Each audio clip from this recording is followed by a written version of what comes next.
literatura, de lengua, de teatro, y actor cuando puedo, y escribidor de vez en cuando. ¿Solo eso? Creo que sí. También soy esposo de esta chica que habla luego, y soy padre y soy amigo, ¿no? Soy bastantes cosas. Tú eres más, ¿eh? No. Sí. No, te digo que no. La modestia inoportuna no es virtud. Ya. Yo no soy nada modesto, ¿eh? Ya, lo sé, pero tú eres más.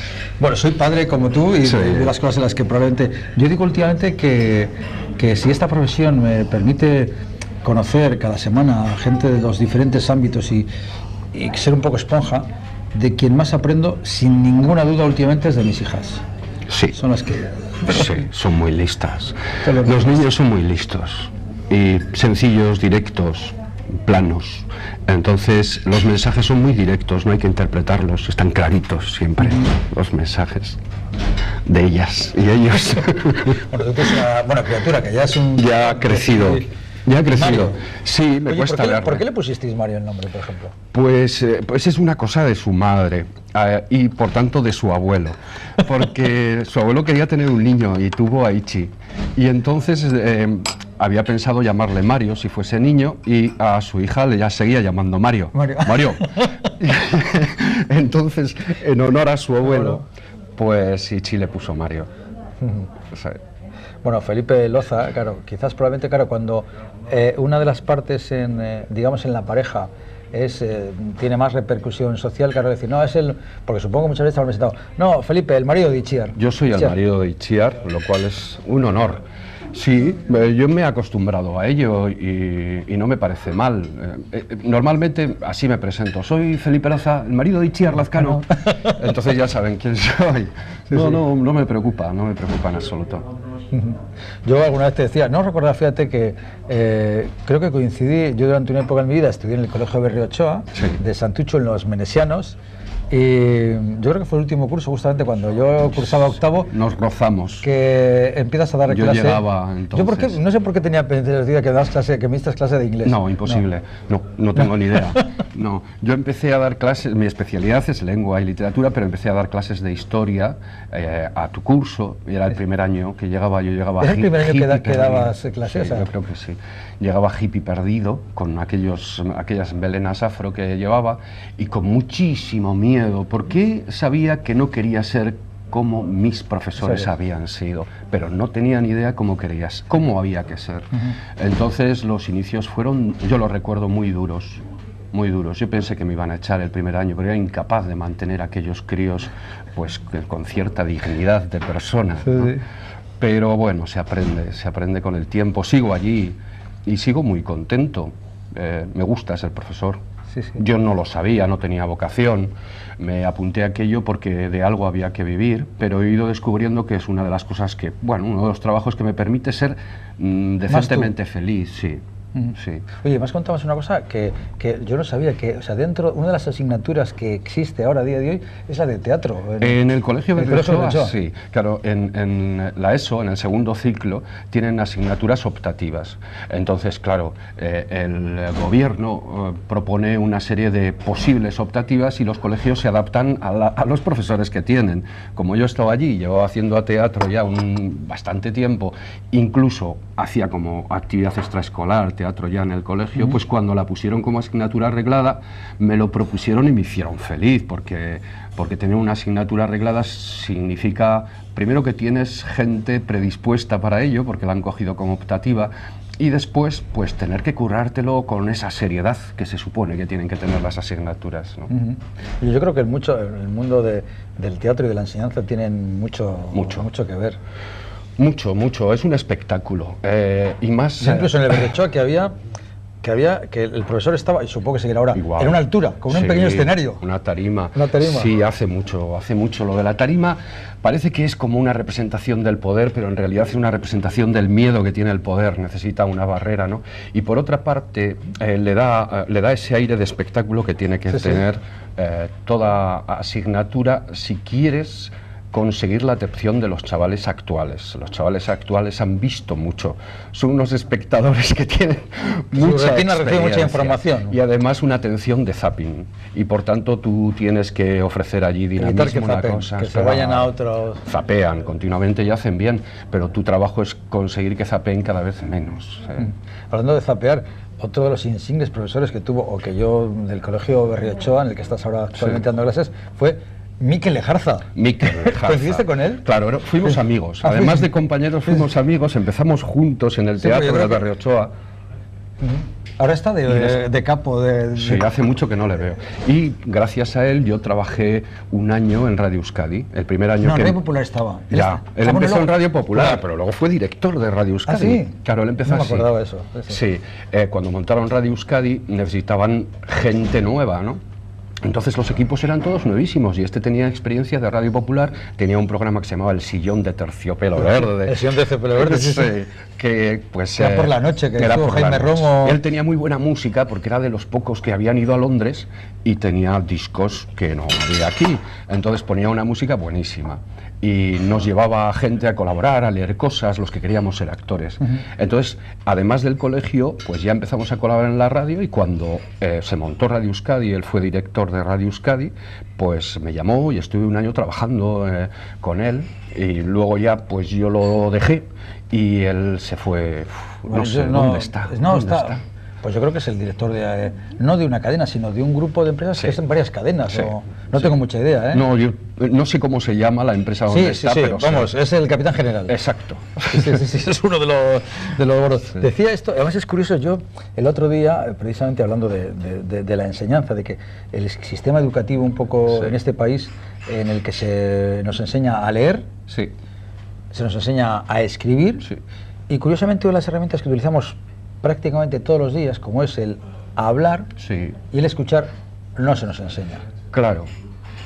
Bueno, pues esa es una de las deficiencias de nuestro sistema, porque yo tengo entendido que en otras culturas, como la anglosajona, por ejemplo, existe el club del debate, en el que los alumnos se preparan unos temas y salen. Sí, nosotros ese aspecto, hombre, intentamos cada vez hacer más trabajos de carácter oral. Es muy difícil, es más fácil trabajar la expresión escrita que la expresión oral. Es mucho más lento el proceso y además es más difícil, intervienen los nervios en el chaval, etcétera, etcétera. Pero sí, es una asignatura que todavía no la tenemos bien desarrollada, la expresión. El teatro ayuda a eso. Pues es que te decía. El teatro ayuda mucho, y sobre todo para los adolescentes, como los que yo trabajo, pues les sirve fundamentalmente para entender que su cuerpo puede ser mucho más expresivo de lo que ellos creen. Curiosamente, los adolescentes son muy expresivos, tú les ves en el patio, tú les ves siendo ellos y son histriónicos. Sin embargo, se suben al escenario y miedo. Hay un bloqueo tremendo a la expresión. Claro, ¿no? es que te decía, cuando antiguamente además es que estoy visionando el Berriochoa, a don Antonio, a don Jesús, cuando te llamaban a la pizarra, te entraba un miedo. Que yo, como era muy malo y me castigaban cada 2 por 3 subir a la pizarra, quizás esa facilidad en expresarme en público la perdí por lo malo que era. No, es que hay chavales que no tienen ese miedo, poquitos, una minoría, es decir, si tienes 20 en clase de teatro, hay 4 o 5 que vencen, todo el mundo tiene ese miedo, pero hay 4 o 5 que lo vencen, disfrutan tanto con el hecho, la posibilidad de poder expresarse, que vencen el miedo. La mayoría les vence el miedo. Incluso algunos, aunque se han apuntado voluntariamente, ellos consideran que van a ser incapaces de hacerlo, ¿no?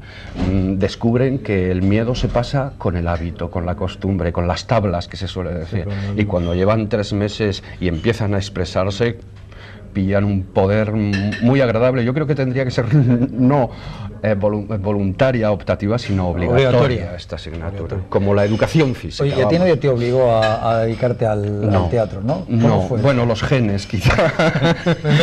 ¿Cómo se llama tu padre? A ver. No, mi padre se llama Ángel, ¿Y tu madre? Loza, y mi madre se llamaba Claudina. Claudina González. No. Ellos no hicieron nada. No, ni en el bueno, pueblo, mi padre sí. ¿Ah, sí? Mi padre es barítono. Y se le gustaba subirse al escenario y cantar zarzuela cuando era joven, pero eran de la clase más trabajadora posible y se dedicaban fundamentalmente a meter horas para sacar dinero para que sus niños... Eso es, entonces es gente que no tuvo posibilidades, si tenía capacidad, no tuvo posibilidades de desarrollarla. Probablemente alguna cosa genética sí que se tiene de eso, ¿no? Mi madre era muy esparajismosa continuamente cuando hablaba y tal.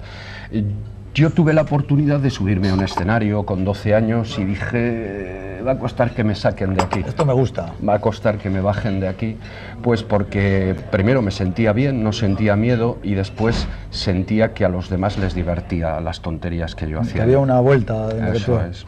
Entonces eso te engancha.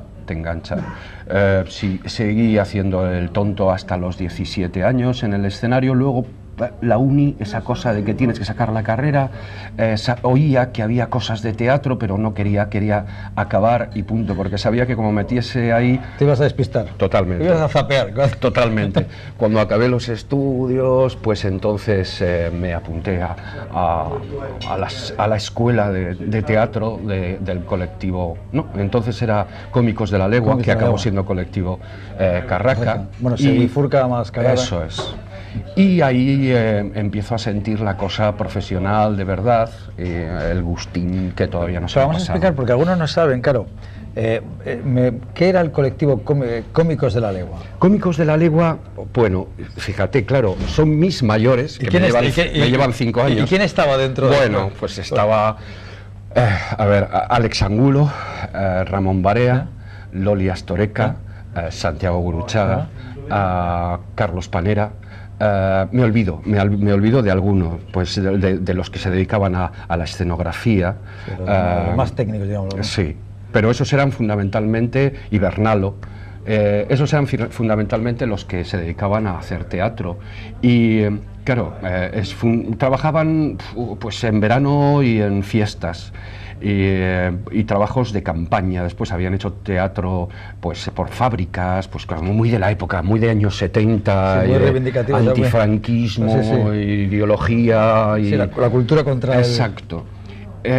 Y además tenían que ganar dinero pues dando clases de teatro, ¿no?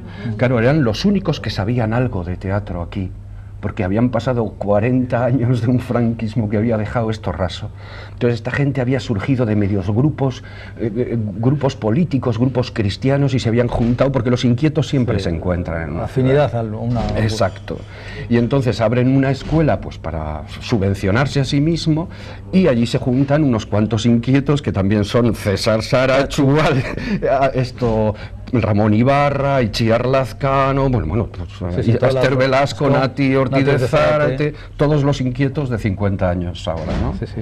Y entonces tomas contacto con otra gente que quiere hacer lo mismo que tú, empiezas a entender que no sabes nada, que más vale que aprendas, que estudies, que trabajes.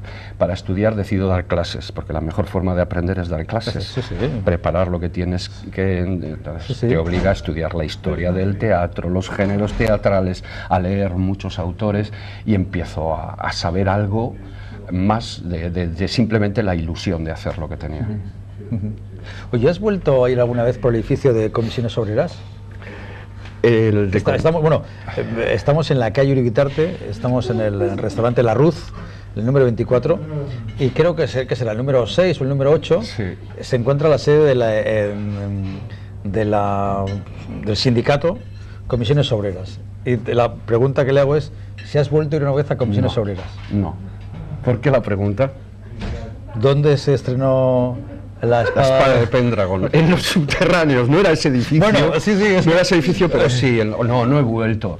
Y además me daría muchísima pena, porque aquel espacio nos hizo soñar. La espada de Pendragon, escrito por... Pero sobre todo el espacio es el que nos permitió, y el apoyo del ayuntamiento, mucha pasta. Sí, se recreó mucha pasta, por primera vez, pasta para decir que vengan todos los chavales de Bilbao y de Vizcaya a ver este teatro hecho con medios y con dignidad, ¿no? Una escenografía. Oye, tómate el café, que había hecho Ibarrola. ¿Te acuerdas de la escenografía de Ibarrola? Sí, de José. Ibarrola, José. Hijo. Pues sí, la pena es que no se quedó aquel espacio allí. Ese espacio tenía que estar todavía allí ¿Quién era funcionando. Morgana? Morgana era mi chica. Mi chica era la mala. Mi chica era la mala. Era una... yo no conocía el ciclo artúrico, lo conocía a través de las pelis y tal. Y Lander Iglesias es un enamorado del ciclo artúrico. Me dice, ¿tú no conoces el ciclo artúrico, chaval? Vamos a hacer un teatro sobre eso y tal. Y claro, me pasó unos cuantos libros y yo vi que allí había un filón impresionante. Y escribimos una cosa que para los chavales les parecía pues realmente fabuloso. Salían de allí y decían, qué bonito el teatro, ¿no? Que no siempre pueden decir eso, porque no les damos... les damos cosas que les damos les espanta. Es que eso. A veces les das un teatro que les espanta. A mí me pasa, a veces veo el teatro y digo, joder, y voy con amigos y dice, Javi, no me invites más al teatro como este, porque me estás castigando. Es muy caro el teatro, es carísimo. Y entonces, pues, solo en situaciones excepcionales como aquella, se coinciden todas las circunstancias para que la cosa funcione súper bien, ¿no? ¿Por eso te dieron el premio Ercilla? Sí. Ah, sí, por eso sí te dieron, ¿no? Sí. Te dieron el premio Ercilla. Claro, como no, nos lo habíamos Oye, ganado. no Voy te a he dicho pintar. sí, es verdad, perdona. Voy a pintar. Nos lo ganamos, nos lo ganamos. Pero muy... coge esa servilleta, sí. Coge esa servilleta. Vamos a moverlo bien. Nos lo ganamos aquello, porque es que trabajamos mucho y muy bien. Claro, veíamos que merecía la pena, ¿eh? Déjamelo a mí un poquito la servilleta, por favor. Qué bien pintar. Elige los... Bueno, elige los colores que te dé... Me gusta el azul. ¿Te gusta el azul? Sí. Me alegro que te guste el azul. Hoy has venido de naranja. Naranja. Aunque ese color muchas veces ustedes lo ven... Igual en la tele puede ser que sea rojo. Sí. Rojo, ¿verdad? Puede que sea las famosas, las líneas... Oye, ¿y a ti no te hubiera gustado trascender más? O sea, ser... No decir famoso más... Sí. Pues, sí. Sí, no, a mí me habría gustado la hostia, vamos. O sea, todo esto se ha quedado pequeño. ¿Y el que no haya ocurrido supone frustración o no? ¿O muchísima. Claro, sin duda, pero se me ha pasado. Oye, me has dejado antes loco cuando de repente has dicho, no, es que como me voy a jubilar dentro de poco, digo, tío, pero sí, prejubilar. Bueno, prejubilar, pero se te ve... Estoy bien, no sé lo que durará, pero estoy bien, por eso igual no me dejan jubilarme. ¿Cómo se va a jubilar este? No me importaría seguir trabajando, pero bueno, tengo otras cosas que hacer, le he dedicado mucho tiempo a sobrevivir. Por suerte he sobrevivido con algo que me gustaba, que era la enseñanza. No, yo no creo que hayas sobrevivido, tú has vivido. He vivido porque... Sobreviven los náufragos ahí como... Pero me entiendes, ¿no? Sí, Desde la perspectiva un tanto inmadura y jovencita de los 38, pues piensas que has tomado la decisión más conservadora, ¿no? Hay dos, la seguridad económica o la ilusión más abierta, ¿no? Y optas por la más conservadora, dices, no, tú ya has sido pobre, sabes lo que cuesta y sabes que la miseria es una puta mierda. Entonces, el objetivo es vivir y después busca agujeros en los cuales pues hacer lo que a ti te gustaría hacer, ¿no? Que es actuar. Los he encontrado y cuando no los he encontrado es que no los he buscado. A veces me asusto a mí mismo de lo relajadito que vivo y tal. Dices, ¿por qué un poquitín más de angustia? Igual te has vuelto demasiado sensato, ¿no sabes? Pero bueno, es como estoy. Sí, me costó mucho tomar esa decisión. La tomé sabiendo perfectamente lo que hacía, pero te queda mucha tristeza hasta que se te pasa. Sí. Yo creo, supongo que se te habrá pasado hace tiempo ya. Sí, hace tiempo, hace bastante tiempo, sí. Sí, porque además es mentira, es decir, bueno, voy a hablar antes de la actriz, es una profesión de mierda. ¿Por qué? Porque está... no te creo, no viene con parte, pero me voy a discutir contigo, ya no lo te sé, creo. Haces bien en no creerme, pero tú piensas que es verdad lo que digo, porque te pide demasiado y no te da tanto como tú crees cuando eres joven que te va a dar, aunque te dé la leche, aunque llegues a lo más alto, ¿no? Es ingrata porque hay mucha gente muy nerviosa siempre rodeada, es decir, tiene un valor simbólico la interpretación, que parece que el que interpreta es como más que los demás y no, eres un trabajador. Está llena de nerviosos, locos, ególatras, vanidosos, sí, vanidosos. Pero no veo que sea nada malo eso. Es incómodo, ¿eh? Sí, porque hay otra gente que simplemente, creo yo, está ahí porque es su necesidad, ¿no? estorban mucho.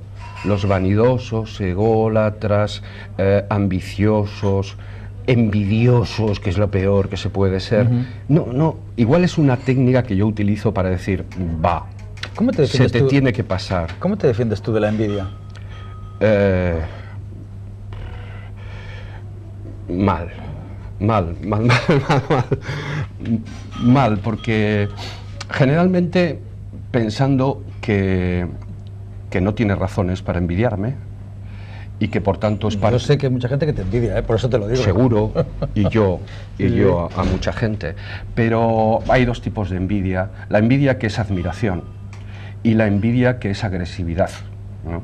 Entonces, si tú notas que hay envidia agresiva, el envidioso, su única técnica es destruir el objeto que él desea y no tiene y que tienes tú. Entonces, ¿cuál es el objeto? Tu fama, tu tranquilidad, tu prestigio, tu trabajo. Entonces intentan fastidiarlos. Generalmente, si lo noto, la solución es atacar. Siempre.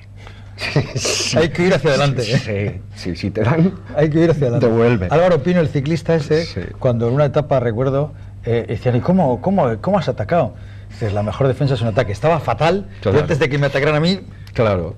Molesta mucho esa parte, de repente yo no la había previsto en esta profesión. Llegué con ingenuidad, vamos a crear todos juntos.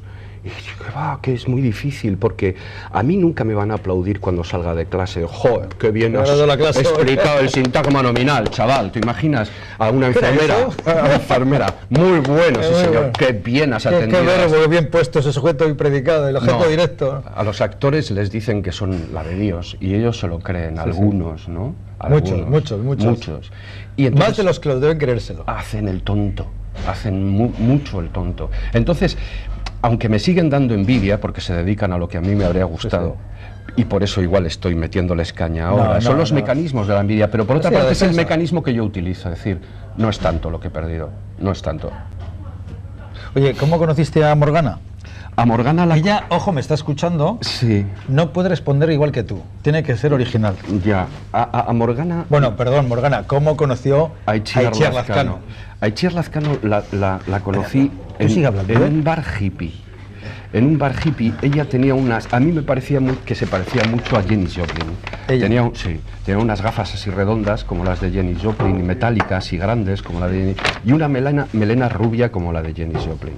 Y a mí me pareció que aquella chica era interesante, entonces me acerqué y le dije a ver si quería bailar, ¿no? Sí, porque había música. Pero agarrado igual sería... A lo agarrado. Todavía se bailaba lo agarrado. No lo recuerdo, pero sería también hippie, porque todavía se bailaba. Entonces yo me agarré y dije... ¿Era un bar de Portu o era...? De Portu, el Bustock, fíjate. Más hippie. Total. Y yo me agarré allí y dije, en esta parte del mundo se está bien. Y no me equivoqué porque llevamos 37 años juntos. Sí. Bueno, pues nuestra próxima invitada se llama Itziar Lazcano. Es la compañera de este buen hombre que un día fue profesor mío, Felipe Loza, que además de ser profesor, marido, padre, soy consciente que es muchas más cosas. Quizás la palabra persona, ¿no? Sí. Que engloba mucho. Se me ha pasado muy rápido, me sabe a mí poco. También. Bueno, otro día. Vengo de visita otro cuando día. Quieras, ¿eh? Venga. De verdad. Permíteme, en nombre de todo el equipo, hacerte obsequio de este pequeño detalle. Muchas gracias. Que no sé, la verdad es que no sé lo que es. Pero sé que algo pues yo creo que he visto... Quiero escribir una cosa sobre una señora que cuida plantitas. ¿Ah, sí? Mira, sí, para mi chica. Quiero hacerle un regalo, una señora que cuida plantitas. Bueno, y estuve el otro día en internet mirando nombres de plantas, porque me encantan los nombres latinos de plantas, para hacer juegos de palabras con ellos. Y yo no sé si esta la vi, me suena, pero lo miraré a ver cómo se llama en internet. Si no. Mira, pues sea como fuera, si esto te sirve de inspiración para la próxima proyecto. Soy horticultor. ¿Ah, sí? Otra cosa, sí. Tengo huerta. Bueno. Unos tomates así, tío. Yo lo intenté por mis hijas, pero hay que regarlo todos los días y a veces uno no. Bueno, nos vemos. Que gracias, Felipe, de verdad. A ti. Sabe a poco. Es parte de lo que pueden descubrir en la persona de Felipe Loza González. Hacemos una breve pausa. Hago ahora, Iñaki, lo del... Ahora. aquí, cuando yo he hecho así, habrán visto aquí justamente abajo www.lavisita.com. ¿Por qué? Porque a través de esa página web podéis conectar con nosotros. Podéis decirnos, por ejemplo, en qué aspectos consideráis que debemos mejorar el programa, qué sugerencias, desde dónde queréis que hagamos el programa. Por ejemplo, hoy lo estamos haciendo desde La Ruz, como decía, el restaurante en la calle Uribitarte, el número 24, y también a quién nos gustaría que entrevistáramos, ¿no? Y hoy estamos haciendo con Felipe Loza, y nada, en unos instantes, aquí en La Visita, Itziar Lazcano.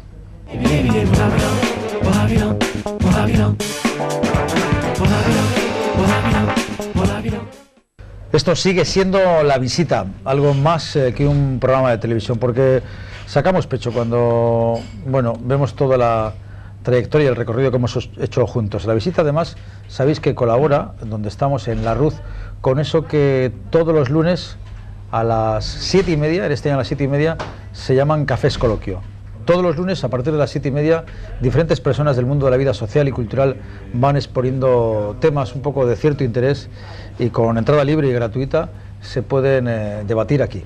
Los lunes a las 7:30, los Cafés Coloquios de La Ruz. Permitidme también que os hable de este libro, Las recetas del comidista, de Miquel López Iturriaga, el hermano de Juanma López Iturriaga. Pues bueno, pues acaba de escribir este libro.